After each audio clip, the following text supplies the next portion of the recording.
Okay, so welcome to the Sandbox presentations on meditation for March 18th, 2015. And tonight we'll continue with the approach of looking at the aspects of meditation and one of the guiding principles. So we're going to continue with the conscious, subconscious, and unconscious realm. And I think we'll do one more session on that tonight, and that will lead us right up to the timeline meditation. The ninth, the guiding principle that we'll look at will be responsibility as empowerment, and I think somehow I skipped that one in one of our previous reviews, so that one is due. So that's what we'll do, responsibility as empowerment. Okay, so let's look at the conscious, subconscious, unconscious realm again, and the approach that I've been using is to look at the subconscious as a part of ourselves that is active 7/24. Part of your being that is always alert, and primarily objective of the subconscious is to ensure that everything works fine, ensure that we're healthy, and that we're not in any danger. The three primary things: food, safety, continuation of life. So we then looked at the unconscious realm as an area that is just physically beyond our sense. Once we have an interaction with someone and leave a room, we can no longer be aware of what takes place in the room because of our interaction. So the unconscious realm is just physically beyond us, but it has a direct effect on our reality because things have a way of coming back. And so what we've been looking at is how do you question or probe your subconscious to get answers. And one of the things we identified was that the subconscious will always answer, and we'll always keep looking for answers until we release it. And we've been doing the fuzzy dot meditation, which is actually practicing releasing your subconscious. Very important act. However, when you do want to get an answer, you do want the subconscious to keep working on it. And I encourage people to place their questions or their wants in a very polite and relaxed way. However, that's not always the case, is it? Sometimes we have very heightened experiences that we react to. It could be a traumatic experience, or it could just be an experience that is intense. And when that happens, we might place a question or a request to our subconscious that is intense. So we might actually say something, I never want that to happen again, and oh, how upset I am, that really hurt. So if you have an intense, strong emotional experience, you might pose a question to your subconscious or a request that gets instilled intensely. Okay, so there could be a question or a request that you have placed because of an intense experience, not in a relaxed way. You place that request very intensely. So that raises the flag on that request or that question. So you remember earlier I said that when possible, place your questions politely and in a relaxed, comfortable tone. And the reason being is that you don't want to create a flag. So you have these experiences along your timeline from maybe these intense experiences where you have created an initial request. And you could call those a event or a root cause event. From that point on, your subconscious is actively answering or reacting to that request. So these root cause events go on forever subconsciously until you release them. So your subconscious will be prepared to act based on that intense experience all along your timeline into the present, and will even project it into the future to protect you from any possible reoccurrence of that experience, or to be able to prepare you for whatever that intense request was. So what we'll be looking at is ways of resolving these root cause events. So you could almost say that if you go back and you resolve this initial request or initial intense request, this root cause event, if you go back in your timeline and neutralize it, release it, then the subconscious will no longer project into the future and into your present experience that particular intense request. Let me just reposition that. Suppose you had an experience in the past that you'd never want to repeat again. So in that past root cause experience, you said to yourself, self, I never want to experience that again, and, blah, blah, blah, blah, blah, blah. So from that point on, your subconscious is looking for anything that resembles that experience and is going to do whatever it can, because of the intensity of it, to protect you. And now you're up into the present, and you're doing that in the present. Your subconscious is looking around the present and looking into the future. Well, suppose that root cause event happened when you were very, very young, and when you didn't really understand what was going on in your world, and you made up that reaction based on your limited knowledge of, say, a 5 or 6 year old, or whatever age. But say you didn't have the knowledge that you have now as a 20, 30, 40, 50 year old. The problem is, unless you release that initial root cause event, it's still active today. So maybe that root cause event is no longer needed. Maybe you don't need to be looking out for the boogeyman. Or maybe you don't have to be concerned about clowns. Or maybe you don't, whatever. Right? So, we're going to do a little exercise to neutralize these root cause events. And very gentle. And we don't really have to know what the root cause event is. I don't have to know. Your subconscious knows. Very nice, easy to do, and I call it cleaning your timeline. And that will be our meditation. Okay, well, I think I'll leave that there. I just want you to introduce the concept of your timeline, root cause event, and questions that are posed to the subconscious that have an intense nature. Those are different, and those can cause problems, particularly if they were placed when you were young. Okay? Okay, let's now look at the guiding principle number 5, responsibility as empowerment. And as I said, I think somehow I kind of skipped over that one, so I'll just take a little bit of time talking about it today. Responsibility as empowerment is really talking about ways or the ability of us to reclaim our personal power. Personal power is very important, and if you think of very influential, very successful people, one way you could describe these people, you could describe them as having a lot of personal power.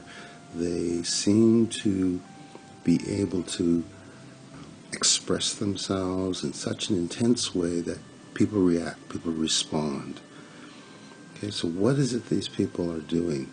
I think one thing they're doing is that they're taking full responsibility for all of their decisions and for all of their actions. So you could go about your daily life saying, well, there are certain things that happen in your life that you don't have control of. You can't control the weather. You can't control the political system. You can't control the traffic. The list can go on and on. And so you can have a view that your particular situation in life is caused by all of these external causes. And, to some extent, that can be true. And if that's the way you want to guide your life, then that will be true for you. But I think there's another way you could do it. You could say that regardless of the event, you are the common element. Wherever you go and whatever you are experiencing, you are always present. And one of the ways that this is talked about is that you are considered the center of your universe, because wherever you go, you are there. And there's an interesting mental simulation that even proves that wherever you go in the universe, it will appear that you are the center. So you are the center of your universe, and you are the common element. Now, taking that approach, you could say you have a role to play in everything that happens, in every experience you have. And you could say to yourself, I always have an option to agree or disagree with what's happening in my reality. So something could be happening, and you may be approving of it, and you may disapprove. You have that option. You have that power. And even if you don't understand your role and how things are happening, and it maybe can seem totally irrational to say that you are responsible for the weather, you could still say that you do. You could still say, well, in some way, even though I don't control the clouds and the snow, I can control how I feel about it. I can control my decisions about the day because of it. So I can take responsibility for my part in how I deal with the weather. Okay? So you can take responsibility for your portion, even if you don't understand how that is taking place. So you could say to yourself, well, there's probably some way that I can contribute to how I'm feeling about let's take the weather again, the weather today. Don't know what it is right now, but I'm sure I can at least say that in some way, how I feel about it is my responsibility, even though I can't create it. And you may not even agree with the fact that you have anything to do with it. You may have a cold, and you say, well, geez, how can I be responsible for my cold? But you could say, well, in some way, I am responsible, even if I don't agree. Now, that sounds kind of weird, doesn't it? Well, the reason you might want to do that is that if you take responsibility, even when you don't agree that you do, but you take some level of responsibility, you reclaim a little bit of that power. So if you're not feeling well, if you're sick, and you say, well, there's probably some component of my wellness that I am responsible for. Don't know what it is just yet, and it doesn't matter if I know exactly what it is, but I'm going to take for as much responsibility for my physical and mental state as I possibly can. The moment you do that, you gain power. And even when people around you may try to assign your condition to some external event, they say, well, look, I understand that you're in this position because you didn't have proper education, because you're not old enough, because you're a male, because you're a female, because of your ethnicity, because of this, because of that. And people may assign meaning to your condition for you. But you have the power to disagree with that, and you say, look, I'm going to take responsibility for everything in my world, everything in my reality, because the moment I do, the moment I take responsibility for it, then I have ownership. So it's all about having ownership of your personal experience. And once you have ownership, then you can change, manipulate. Here's another example. I had a lady in my meditation class who pulled me to the side early in the sessions and wanted to talk, and told me that she was under tremendous stress because she was just diagnosed with terminal cancer. She's married with children, very, very lovely lady, but she had gotten perhaps one of the worst kinds of news that you could get. So she wanted to know whether the meditation might help her deal with the situation, and of course my response was that it won't hurt. So she participated in the sessions, and it was about 3 or 4 weeks into it, there were weekly sessions, that I noticed a change in her attitude. It was so dramatic that I wondered whether or not her physical condition had changed. And so I called her aside after the class and said, hey, just curious, I noticed that you've been much more positive and up in the class. Just wondering, how is your physical condition? Are there any changes? And she quickly said, oh, no change. Nothing has changed physically. I still have the same conditions, same prognosis. But I have changed. I've changed inside, and I'm not going to let the illness own me. I am going to own the illness. And she sort of communicated to me that the moment she made that mental shift and took ownership of her physical condition, then she was in control. And she quickly organized a number of trips with her family, a number of activities, and basically communicated that she was going to squeeze every moment of joy that she could while she could, because she was empowered. So I think it's very important with these principles not to take them too literally. Taking responsibility can be a simple thing as just saying that you want to own everything that happens to you. It doesn't mean that you're actually the person creating the weather, that you're actually the person creating all the red lights you're getting on the way to work, but that doesn't matter.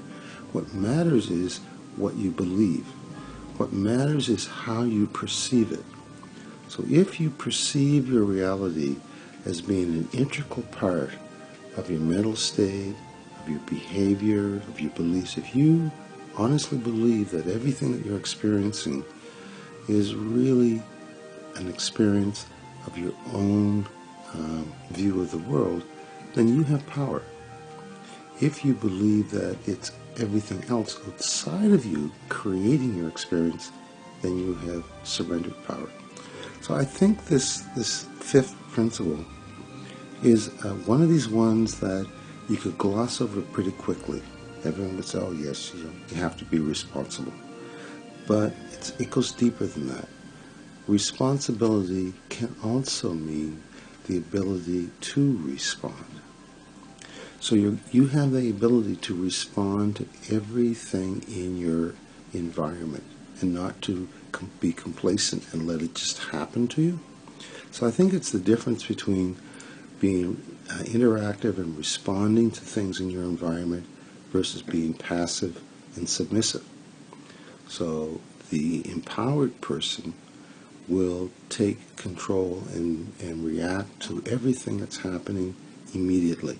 And again, I use the example of successful people that they make their decisions pretty quickly. It's not that all of their decisions are correct.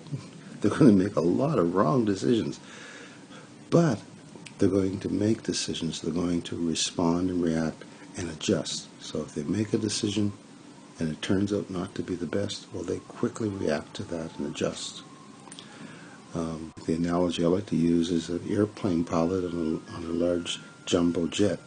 He's not steering the jet. These pilots that are flying these huge jumbo jets, they're not steering them, they're adjusting them. These things are falling through the sky at close to the speed of sound. They're not steering those things. They're making little subtle adjustments. And when the plane starts to go a little bit off course one direction, they gently nudge it back, and they gently nudge it down towards the destination airport. So it's not a question of holding onto the steering wheel tightly. That's not what this fifth principle is about. Responsibility is not about strangling and, and having a tight grip on things. It's about responding when it's appropriate and taking full responsibility.